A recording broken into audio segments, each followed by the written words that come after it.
Bismillahirrahmanirrahim. Assalamualaikum warahmatullahi wabarakatuh. Saya Nazirah Syaringat dan ini berita utama 30 Safar.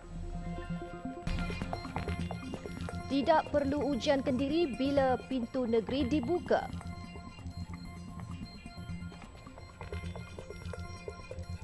Juga 128 orang hilang tempat tinggal.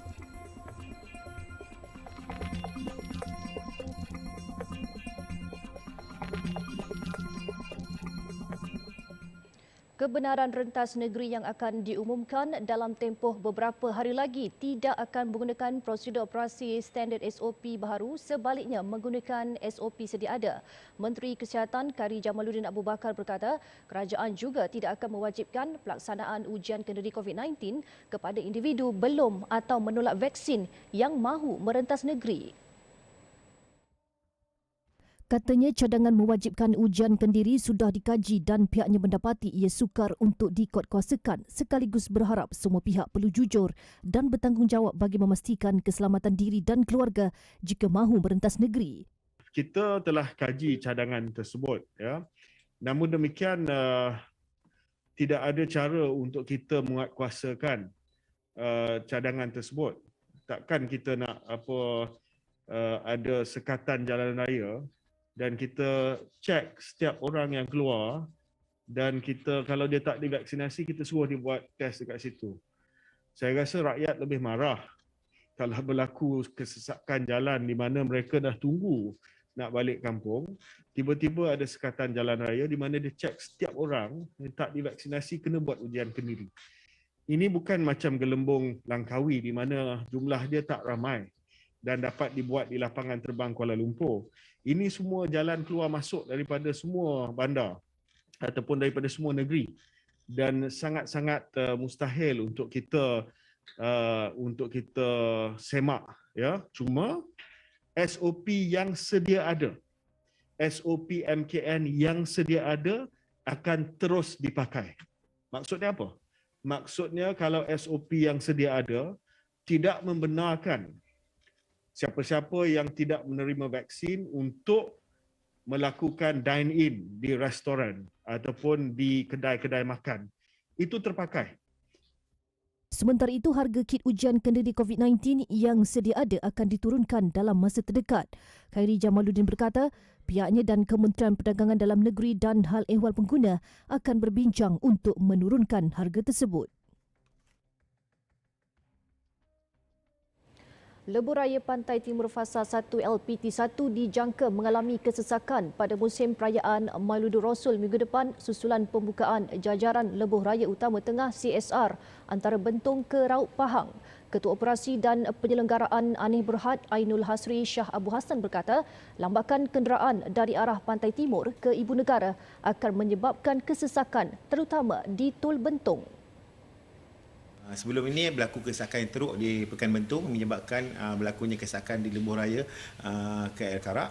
Tetapi dengan adanya CSR ini akan banyak membantu memudahkan perjalanan ke Gua Musang.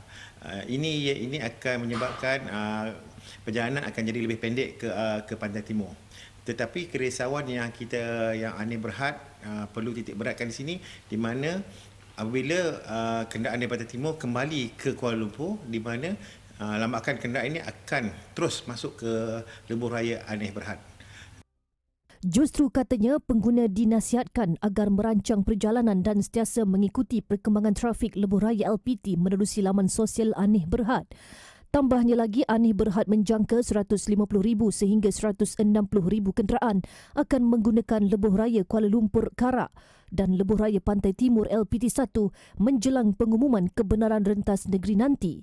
Sebanyak 13 lorong tol akan diaktifkan di Tol Gombak bagi arah utara dan barat selain tambahan lorong secara manual bagi mengelak kesesakan. Selain itu, lorong tambah nilai Touch and Go akan dibuka di beberapa tol terpilih dan hentian RNR bagi memudahkan pengguna. 128 orang daripada 17 keluarga hilang tempat tinggal apabila dua derek menempatkan 16 rumah di skim penempatan telipuk Jalan Tuaran musnah dalam kebakaran tengah hari tadi.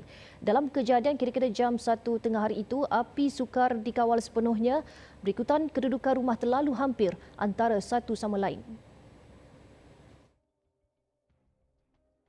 19 anggota bomba serta pegawai dikerah ke lokasi kejadian bersama 2 jentera dan 2 van unit bantuan perkhidmatan kecemasan ERMS. Sebaik tiba di lokasi kejadian, api sudah membakar sebahagian besar rumah yang berkeluasan keseluruhan 600 meter persegi berkenaan. Tindakan mengawal api kebakaran terpaksa diambil segera bagi mengelak beberapa lagi rumah yang berada berhampiran daripada turut terbakar. Operasi kemudian ditamatkan selepas dipastikan tiada lagi punca api yang boleh mencetuskan kebakaran semula.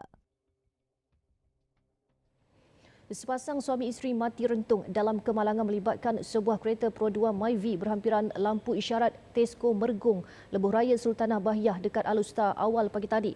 Pengarah Jabatan Bomba dan Penyelamat Malaysia JPPM Kedah, Sayani Saidun berkata, pihaknya menerima panggilan berhubung kejadian pada jam 3.11 pagi.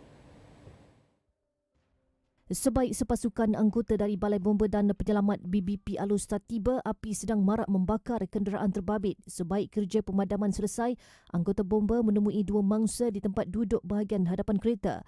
Mayat pasangan itu diserahkan kepada polis untuk tindakan lanjut. Sementara itu, Ketua Polis Kota Star, Asisten Komisioner Ahmad Syukri Mat Ahir memaklumkan mangsa dikenali sebagai Lim Gi Ying, 21 tahun dan isterinya Tan Sun Wen, 19 tahun. Hasil siasatan mendapati kereta Myvi terbabit gagal mengawal kenderaan lalu terbabas sebelum melanggar tiang papan tanda yang berada di kiri jalan. Katanya akibat rumpuhan itu, kereta terbabit terbakar di bahagian enjin dan hadapan kereta. Pasangan itu disahkan meninggal dunia selepas terbakar lebih 80%. Mayat pasangan suami isteri terbabit dihantar ke Jabatan Forensik Hospital Sultanah Bahiyah untuk tindakan lanjut. Seorang pemuda maut selepas motosikal yang ditunggangnya merempuh bahagian belakang sebuah lori tangki di kilometer 444.9 Lebuh Raya Utara Selatan Rawang pagi tadi. Mangsa dikatakan hilang kawalan. Siasatan awal mendapati mangsa yang sedang dalam perjalanan ke arah Sungai Buloh itu tiba di laluan Selekoh disyaki hilang kawalan sebelum merempuh sisi kiri lori tangki yang sedang bergerak. Akibat rempuhan, mangsa mengalami kecederaan parah di badan dan kepala, disahkan maut di lokasi kejadian. Pekerja kilang yang dikenali sebagai Muhammad Fahami Abdul Manan itu tinggal di Bandar Country Homes Rawang. Mayat dibawa ke Hospital Sungai Buloh. Mangsa terakhir Bud Karam Awang Omar Awang Hamsawi 59 tahun yang hilang sejak Sabtu lalu ditemui lemas 3.7 Batu Nautika Utara. Dari lokasi, bot dilaporkan karam pada 4.22 petang semalam.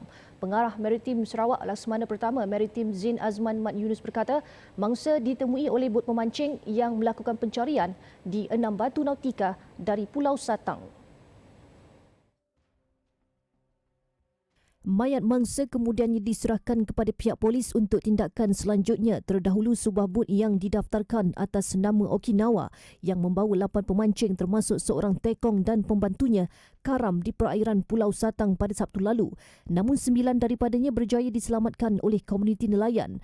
Dalam satu kejadian berasingan, sebuah bot dengan nombor pendaftaran QKH 9826SZ yang membawa 5 pemancing turut dilaporkan hilang apabila gagal pulang ke jeti setelah bergerak menuju ke perairan Karang Berumput hingga Tukun Bas 9.3 Batu Nautika dari Santubong pada Ahad. Operasi SAR masih diteruskan dengan fokus pencarian dilakukan di 526.74 Batu Nautika barat laut muara Sungai Santubong dengan bantuan 11 agensi penyelamat, antaranya Pasukan Gerakan Udara PGU, Pasukan Polis Marine dan Sarawak Coast Guard. 5 kaki tangan sebuah hospital di Selangor direman 5 hari selepas disyaki meminta dan menerima wang suapan daripada ejen sebagai balasan mendapatkan kerja-kerja pengurusan jenazah. Permohonan reman dibuat oleh Suruhanjaya Pencegahan Rasuah Malaysia SPRM di Mahkamah Magistrate Shah Alam pagi tadi. Kesemua suspek yang berumur antara 34 hingga 44 tahun itu ditahan semalam selepas hadir memberi keterangan di Ibu Pejabat SPRM Selangor. Dilaporkan kegiatan meminta suapan ini dipercayai dilakukan sejak Ogos 2019 hingga Ogos 2021. Jumlah suapan lebih RM20,000 dan melibatkan lebih kurang 100 waris jenazah. Kesemua suspek disiasat mengikut Seksyen 17-A Akta SPRM 2009. Tindakan seorang korporal polis yang dalam perjalanan mengangkut 6 pendatang asing tanpa izin parti membawa padah apabila ditahan di tepi jalan di Lalang Pepuyu, Rantau Panjang malam tadi. Ketua Polis Kelantan Datuk Syafiin Mahmat berkata, suspek 33 tahun bersama rakannya berusia 28 tahun yang juga seorang peniaga ditahan 10 malam bersama wang tunai RM1,276, sejumlah mata wang Thailand, telefon bimbit dan dokumen pengenalan diri negara jiran. Parti ini baru menyeberang daripada Thailand masuk ke negara kita. Jadi anggota dan rakan ni pick up, ambil diorang ni untuk dihantar ke Lembah Kelang. Maknanya tak payah tak naik yang ke lain lah. Ada tak? Itu kereta ni kereta dia panggil apa, Hyundai Starek. Hyundai Starek ni dipercayai disewa. Sewa dalam bentuk harian. Upah ni kita masih dalam siasatan sebabnya perjanjian mereka ni bila serah orang dan barang baru dapat duit. Anggota polis dari pasukan Gerakan Am itu ditahan ketika pasukan polis dari cawangan khas Ibu Pejabat Polis Kontingen Kelantan bersama Ibu Pejabat Polis Daerah Pasir Mas membuat rondaan di Lubuk Gong dan terserempak dengan sebuah kenderaan pelbagai guna MPV jenis Hyundai Starex yang dalam keadaan mencurigakan. Hasil pemeriksaan mendapati terhadap 2 lelaki iaitu anggota polis yang memandu kereta dan rakannya berada di tempat duduk sebelah serta 5 wanita yang juga warga Thailand bersama seorang kanak-kanak lelaki berusia 4 tahun berada di bahagian penumpang belakang. Pemeriksaan lanjut ke atas semua warga asing yang berusia 4 hingga 48 tahun itu juga mendapati mereka tidak mempunyai dokumen pengenalan diri yang sah dan ada yang sudah tamat tempoh. Anggota polis itu mendakwa mereka datang untuk mengambil kesemua migran untuk dijadikan pekerjanya di sebuah kedai makan di Kuantan, Pahang. Namun siasatan mendapati kesemua migran ini masuk menerusi pangkalan haram di Sungai Golok dan mengaku datang ke negara ini untuk bekerja di kedai makan di Taman Melawati dan Gombak Selangor. Hasil siasatan juga mendapati anggota polis itu pernah bertugas di sempadan negara sebelum dikenakan tindakan disiplin dan dipindahkan ke Pahang. Anggota polis bersama rakannya direman 28 hari.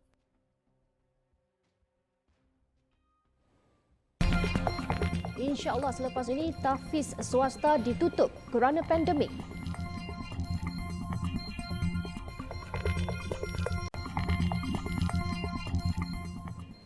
Alhamdulillah bertemu kembali. Jabatan Kemajuan Islam Malaysia JAKIM sekali lagi menegaskan kerajaan tidak pernah mengabaikan atau meminggirkan institusi Islam sepanjang COVID-19 melanda negara. Menurut Ketua Pengarahnya Datuk Abdul Aziz Jussoh, pihaknya telah menyalurkan bantuan lebih 100 juta ringgit kepada sekolah pondok, sekolah agama dan pusat tahfiz khususnya dalam membantu institusi tersebut untuk terus melangsungkan operasi. Jelasnya isu pengabaian seperti ini tidak sepatutnya timbul kerana JAKIM sentiasa bertanggungjawab dalam menjaga kepentingan sistem pendidikan Islam yang berada di bawah penyelarasan Lembaga Penasihat Penyelarasan Pendidikan dan Pelajaran Agama Islam LEPAI. Sebagai contoh, pada tahun 2020, sebanyak 100 juta peruntukan Kerajaan Persekutuan telah disalurkan iaitu bagi tujuan selenggara dan naik taraf. Dan termasuklah dalam 100 juta itu bantuan khas impak pandemik COVID-19 bagi manfaat guru-guru dan untuk operasi institusi tadi. Pada tahun 2021 ini, kerajaan melalui JAKIM juga telah mengagihkan bantuan sebanyak 60 juta dan setakat Ogos tahun ini kita telah habiskan 60 juta. Tambah beliau lagi, minggu ini Kementerian Keuangan telah menyalurkan 40 juta ringgit lagi kepada JAKIM untuk disumbangkan kepada institusi pendidikan Islam yang terkesan. Dalam pada itu, beliau tidak menafikan terdapat beberapa institusi pendidikan Islam swasta yang terpaksa menghentikan operasi kerana mengalami kekangan kos pengurusan. Justru beliau menyeru agar semua pengusaha pusat pendidikan Islam persendirian untuk mendaftar dengan pihak berkuasa agama negeri supaya penyelarasan seperti soal kebajikan khususnya dapat dilakukan. Sementara itu, menurut Menteri di Jabatan Perdana Menteri Idris Ahmad, penutupan institusi tahfiz swasta berdaftar adalah hanya bersifat sementara bagi mematuhi arahan kerajaan supaya rantaian jangkitan wabak COVID-19 dapat diputuskan. Namun katanya tidak dinafikan terdapat institusi berhadapan dengan kemerosotan sumber kewangan impak pandemik ini. Berdasarkan maklumat yang disahkan oleh pihak berkuasa agama negeri, hakikatnya penutupan institusi tahfiz swasta berdaftar adalah hanya bersifat sementara bagi mematuhi arahan kerajaan supaya rantaian jangkitan wabak COVID-19 dapat diputuskan.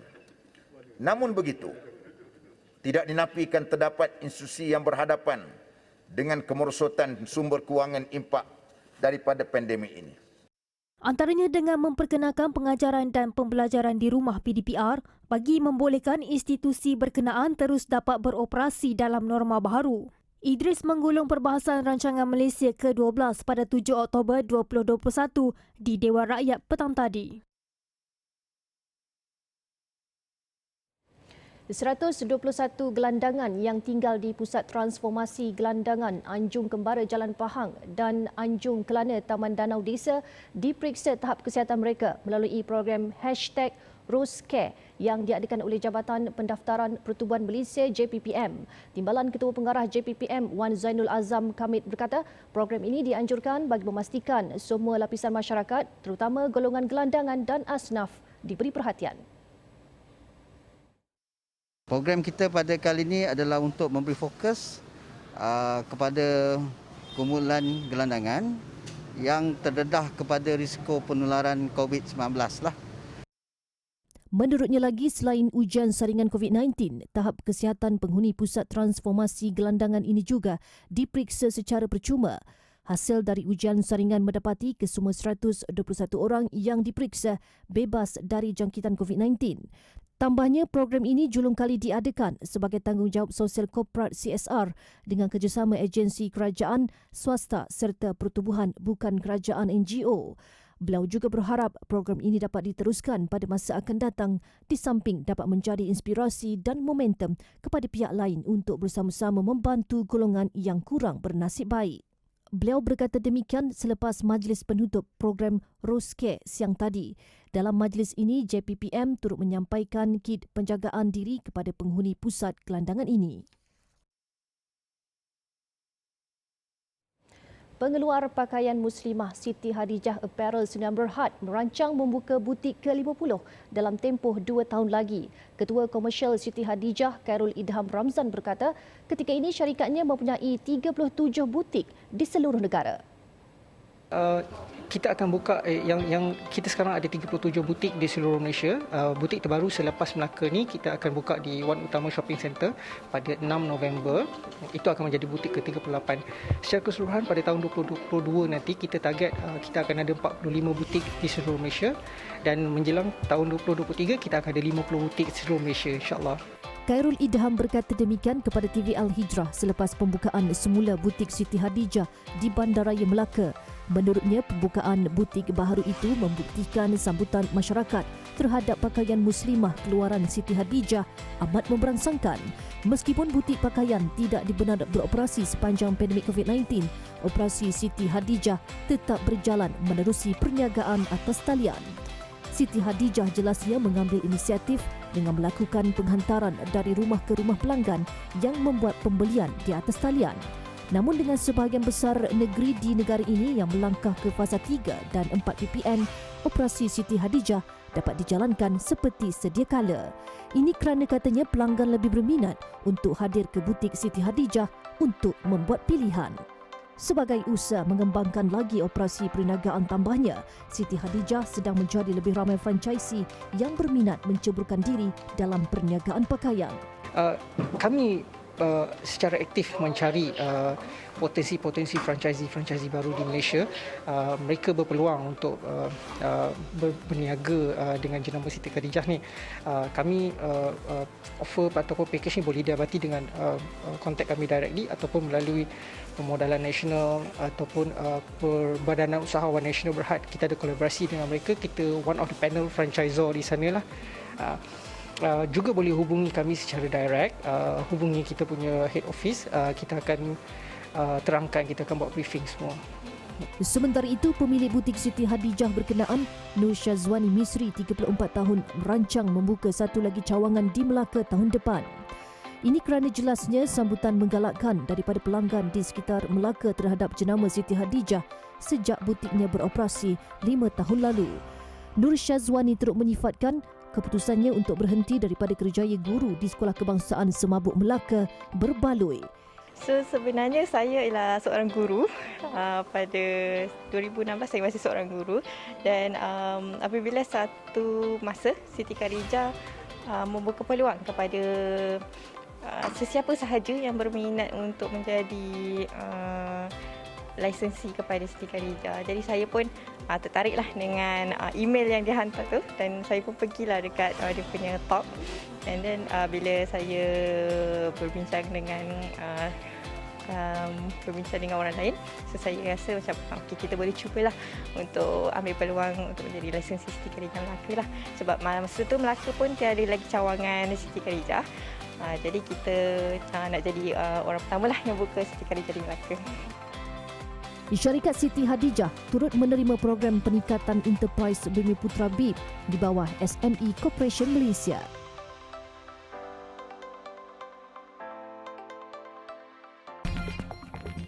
Selepas ini, Pakistan bergoncang, 20 terkorban.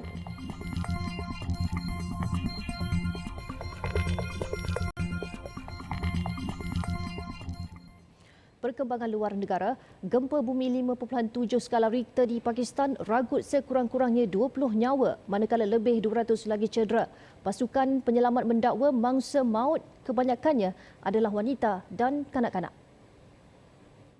Gempa bumi yang menggegarkan wilayah Balochistan berlaku sekitar 3 pagi waktu tempatan ketika penduduknya sedang tidur. Sejurus bencana itu, ratusan mangsa yang cedera memanjiri Hospital Harnai untuk mendapatkan rawatan.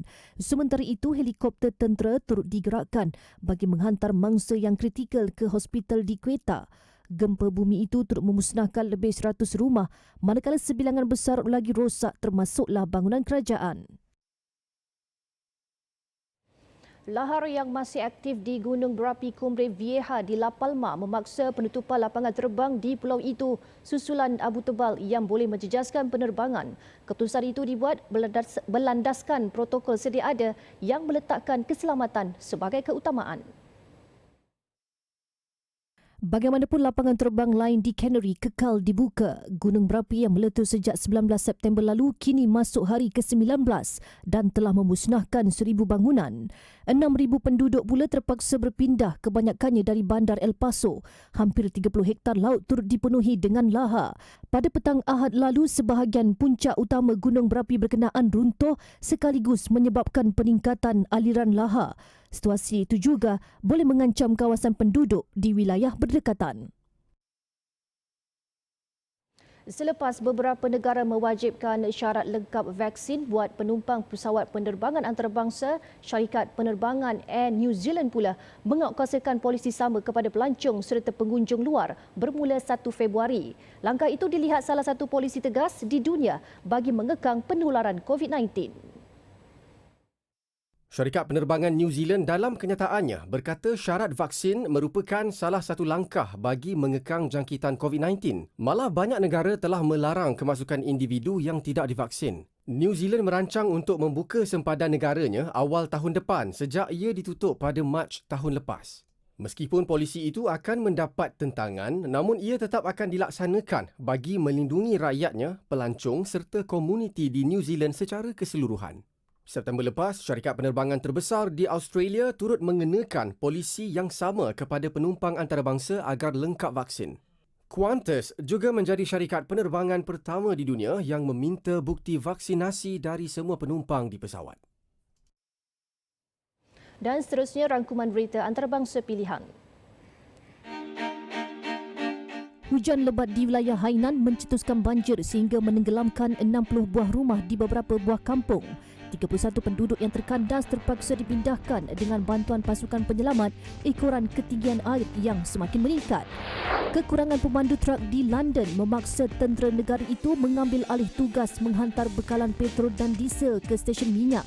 rantaian bekalan minyak, makanan dan ubat-ubatan sebelum ini mengalami gangguan akibat kekurangan tenaga buruh sehingga mencetuskan pembelian panik di negara berkenaan.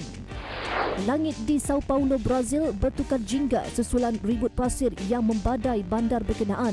Situasi itu berlanjutan selama 20 minit namun tiada kematian dilaporkan. Ribut pasir berkenaan tercetus ekoran angin kuat dan ia situasi biasa yang berlaku selepas hujan kali pertama di awal musim. Baik, dengan itu sekian berita Al-Hijrah. Jangan lupa menyaksikan program Dengar 9 malam ini dengan tajuk Perang Harta Pusaka. Saya Nazira Syaringat. Assalamualaikum warahmatullahi wabarakatuh dan selamat malam.